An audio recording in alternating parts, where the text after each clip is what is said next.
नमस्कार, मैं हूं आपके साथ अनुष्का और आप देख रहे हैं prompt time news. Big blue sector 12 Noida के प्रबंधक से शिक्षा व्यवस्था पर की खास चर्चा। देखिए इस रिपोर्ट में। फर्स्ट ऑफ ऑल मैम, हमारे चैनल में आपका वेलकम है। आप हमें अपना वैल्यूएबल टाइम दे रहे हैं, उसके लिए आपका बहुत बहुत thanks. Thank you so much. जी, मैं और मेरे दर्शक एक बार आपका परिचय और इंट्रोडक्शन जानना चाहेंगे। इस समय हम लोग किस विद्यालय में स्थित है, किस स्कूल में है, स्कूल का नाम, उसके बारे में प्लीज़। ओके, मेरा नाम मोनिका धीमान है जी। और आप big blue sky play school and day care में हम हैं। इस टाइम डे केयर में हम बैठे हैं जी। और हमारा जो स्कूल है सेक्टर 12 नोएडा में है। जी। और ये बेसिकली हमारा जो हमारा प्ले ग्रुप टू ये सीनियर केजी तक हमारा स्कूल रन करता है और साथ में हम डे केयर की फैसिलिटीज़ भी देते हैं। बहुत अच्छा मैम। जैसा कि आपने बताया कि लगभग कितना समय हो चुका पास प्रॉपर एक अच्छा सा करिकुलम है बच्चों के लिए, जो कि बच्चों की एज के अकॉर्डिंग ही हमने डिज़ाइन किया हुआ है। ठीक है, उसके साथ साथ हम और भी एफर्ट डालते हैं। हम डेली बेसिस पे एक्टिविटीज़ बच्चों के साथ करने की कोशिश करते हैं। ठीक है, और उनके जो उनको इन्हेंस करना चाहते हैं, उनके स्किल्स को इन्हेंस करते हैं। अभी हर बच्चे की हर बच्चे की क्वालिटी को, स्किल्स को हम जज करते हैं, देन उसी स्किल्स पे हम ज़्यादा से ज़्यादा वर्क करते हैं, क्योंकि हर बच्चा दूसरे बच्चे से अलग होता है। ठीक जी। है, कोई लिटरेसी में अच्छा है, कोई आर्ट एंड क्राफ्ट में अच्छा है, जी। कोई डांसिंग में अच्छा है। तो जी। यहाँ पर हम डांसिंग, योगा, बच्चे जी। की मेंटल हेल्थ पर भी ध्यान देते हैं, जी। उसकी वोकेबलरी पर ध्यान देते हैं, जी। है ना। इन सब चीज़ों पर हम बच्चों को यहाँ पर चीज़ों पर हम फोकस करते हैं। बिल्कुल, डे केयर में क्या क्या फैसिलिटीज़ है? डे केयर में भी हम बच्चों के डेवलपमेंट पे ध्यान देते हैं। Day care means doesn't mean कि आपका बच्चा आ रहा है और टाइम पूरा करके जा रहा है। जी। अगर बच्चा उस एज ग्रुप का है तो हम उसको होमवर्क भी की भी फैसिलिटीज़ यहाँ पर देते हैं, ताकि बच्चा आपका अगर फॉर्मल स्कूल से यहाँ पे हमारे पास आता है तो हम उसको उसका होमवर्क कराएं। इवन कल अगर उसको कोई टेस्ट है तो उसके लिए उसकी टेस्ट की प्रिपरेशन कराएं। और अगर बच्चा कम एज ग्रुप का है तो हम उसके साथ उसको एंगेज भी रखें, उसको प्लेइंग का टाइम दें, उसको लर्निंग का टाइम दें, उसको हर चीज़ में हम उसको सपोर्ट करते हैं। हमारे चैनल के माध्यम से पेरेंट्स को क्या मैसेज देना चाहते हैं? ओके, मैं यही मैसेज देना चाहूँगी कि हमारे स्कूल को चुनिए, आपको यहाँ पर बेस्ट सर्विस मिलेंगी। जी। और हम पेरेंट्स को बड़े पेशेंटली सुनते हैं और बच्चों को बिन पर ही ध्यान देते हैं। ओके। कहीं ना कहीं मैम, जैसे सेशन स्टार्ट होता है तो पेरेंट्स के माइंड में बहुत सारे क्वेश्चन चलते हैं, क्योंकि स्कूल्स कई सारे हैं। ओके। वो ये डिसाइड नहीं कर पाते कि मैंने अपने बच्चे का एडमिशन किस स्कूल और किस विद्यालय में कराना है। तो काफ़ी जो है वो उन्हें सोचना पड़ता है कि किस विद्यालय की तरफ मैं बच्चे को लेके जाऊँ। तो पेरेंट्स को आप क्या मैसेज देना चाहते हैं उसके बारे में? देखिए, जो मुझे पर्सनली लगता है कि आजकल क्या है ना, कंपटीशन का वक्त है, जैसे कि अभी आपने बताया। जी। बट अभी लोग जो हैं, अगर हम प्ले स्कूल की बात करें तो इंफ्रास्ट्रक्चर पे लोग बहुत ज़्यादा काम कर रहे जी। हैं। बड़ी बड़ी बिल्डिंग्स होंगे, बड़े बड़े होर्डिंग्स होंगे, जी। उनकी जो उनकी क्लासरूम में वेल डिज़ाइन होंगे, जी। है ना, वेल डिज़ाइन होंगे, डेकोरेशन बहुत अच्छा होगा। बट एट द एंड आपके बच्चों को उससे क्या मिल रहा है? जी। आपको ऐसी जगह जाना चाहिए जहाँ पर बच्चे के साथ जो टीचर्स हैं वो कंफर्टेबल रहें। जी। उनको इवन ये नहीं उनको सिर्फ 2 या 3 घंटे उनको एंगेज रखना है, या फिर उनको किसी तरह वहाँ पर बिजी रख के उनको वापस भेज देना है। आप ऐसी जगह जाइए जहाँ पे आपका बच्चा ग्रूम हो रहा है, ऑल बिल्कुल। ओवर ग्रूम हो रहा है, वो स्टडी कर पा रहा है, वो लिटरेसी, क्योंकि इस एज में बच्चे लर्निंग नहीं सीखते, बच्चे इस एज में सीखते हैं हाउ टू लर्न। उनका फर्स्ट स्टेप होता है हाउ टू लर्न, तो वो हाउ टू लर्न को कैच कर पाएँ, वो समझ पाएँ कि हमें आगे जाकर फॉर्मल स्कूल्स में किस तरह से बिहेव करना है, किस तरह से जी। क्लासरूम में बैठना है, वो सब चीज़ें देख पाएँ। तो जी। मेरा तो मैं यही सजेशन देना चाहूँगी, इंफ्रास्ट्रक्चर से ज़्यादा आप इस चीज़ को देखिएगा जहाँ पर आपके बच्चे अच्छे से ग्रूम हो पा रहे हैं। बिल्कुल।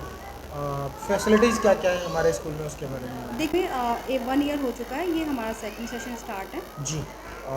जैसा कि आपने बताया कि सेक्टर 12 में हमारा स्कूल स्थित है, और जब आपने विद्यालय को स्टार्ट किया, स्कूल को स्टार्ट किया, तो क्या मोटिव रहा आपका स्टार्ट करने को लेके? मेरा मोटिव ये था कि मुझे बच्चों के साथ टाइम स्पेंड करना बहुत अच्छा लगता था। जी। और टीचिंग मेरा जो है बैकग्राउंड रहा है, मैं इससे पहले भी टीचिंग करती थी, जी। तो मैं उसी को अपना पैशन बनाना चाहती थी। बिल्कुल। तो इसलिए मैंने इस काम को चुना। जी। बिफोर मैं जॉब थी, वर्किंग थी, बट आफ्टर सम टाइम मुझे लगा कि नहीं, मुझे बच्चों के साथ रहना बहुत पसंद है जी। और बच्चों के साथ मैं बहुत कंफर्टेबल रहती हूँ, बच्चे भी मेरे साथ बहुत कंफर्टेबल रहते हैं। बिल्कुल। तो मुझे लगा कि ठीक है, मुझे अपने पैशन को फॉलो करना चाहिए और मैं जी। इस फील्ड में आ गई। टोटल स्ट्रेंथ क्या है अभी प्रेजेंट टाइम में अभी हमारा? प्रेजेंट टाइम हमारे पास 18 स्टूडेंट्स हैं 80 स्टूडेंट्स एंड होते हैं। ओके, जैसा कि किस तरीके से आप बच्चों को मैनेज करते हैं, टीचर्स के माध्यम से, खुद के माध्यम से, उसके बारे में? देखिए, जैसे कि मैंने बताया कि हमारे पास छोटे बच्चे, छोटी एज ग्रुप के बच्चे आते हैं। जी 1.5 ईयर से लेकर हमारे पास 6 ईयर्स तक के बच्चे होते हैं। जी, तो हमें सभी को मैनेज करना होता है। इतने छोटे बच्चों को आप इंस्ट्रक्शंस नहीं दे सकते। Definitely ma'am. आप उनको अगर कुछ आपको उनको लर्न कराना है या कुछ भी उनकी लर्निंग करनी है, लिटरेसी पे अगर आपको जाना है उनकी, जी, तो आप उनको बोल के नहीं पढ़ा सकते। डेफिनेटली। आपको चाहिए कि उनके साथ आप उनकी तरह बन जाएँ। आप बिल्कुल। बच्चों की तरह बनकर ही बच्चों को पढ़ा सकते हैं। उनकी तरह आपको सोचना पड़ेगा और उन्हीं की तरह आपको बिहेव करना पड़ेगा। खेल में बच्चों को सिखा सकते हैं। जी अगर आप उनको स्ट्रिक्टली सोचोगे कि बड़ी क्लास है, आप बैठा दिया स्टूडेंट, तो वो इस तरह से बिहेव नहीं करने जी वाले। आप उनके साथ उनको एंगेज रखिए जी। ताकि वो लोग भी आपके तरफ ध्यान दें, उनकी तरह। ओके, टीचर्स कितने हैं हमारे यहाँ मैम? अभी हमारे पास राइट नाउ 2 टीचर्स हैं और ओके। 1 नैनी है। जैसा कि हम और आप सभी लोग जानते हैं, कहीं ना कहीं बड़े बच्चों को मैनेज करना बहुत आसान है और छोटे बच्चों को मैनेज करना थोड़ा सा टफ रहता है। तो किस तरीके से आप टीचर्स की हायरिंग करते हैं, कैसे उनकी रेस्पॉन्सिबिलिटी को आप जज करते हैं, हायरिंग का क्या प्रोसेस रहता है, और टीचर्स के मीटिंग शेड्यूल्स किस तरीके से आप क्या होते हैं, उसके बारे में?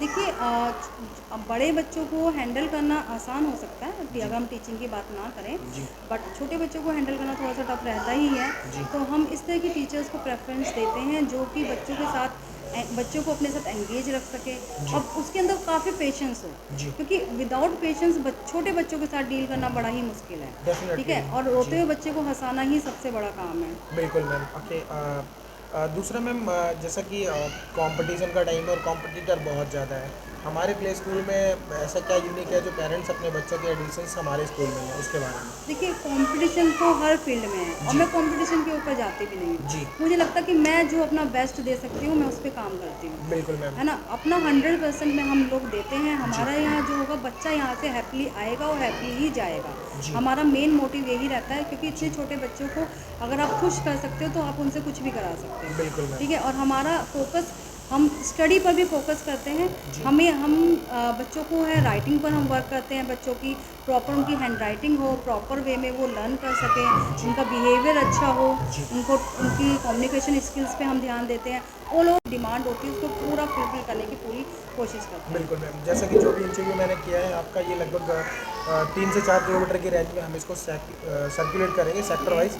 तो एक बार हमें स्कूल का पूरा नाम एंड प्रॉपर एड्रेस और एक कॉन्टैक्ट नंबर, अगर कोई पेरेंट्स आपसे कॉन्टैक्ट करना चाहे तो किस माध्यम से कर सकते हैं उसको? ओके, अगर आप हमारे स्कूल में आना चाहते हैं तो ये आपको P35 P ब्लॉक रहेगा, 35 इसका हाउस नंबर है। जी और बिग ब्लू स्काई स्कूल का नाम है, big blue sky and day care and play school. जी और ये सेक्टर 12 में लोकेटेड है। नियर आपका स्टैंडर्ड स्वीट रहेगा। जी। और थैंक यू मैम, आपने हमें अपना जो है वैल्यूएबल टाइम दिया, उसके लिए आपका बहुत बहुत थैंक्स, धन्यवाद। 444 can you repeat again please ma'am? 990808 444। Thank you. तमाम महत्वपूर्ण खबरों के लिए देखते रहिए प्राइम टाइम न्यूज।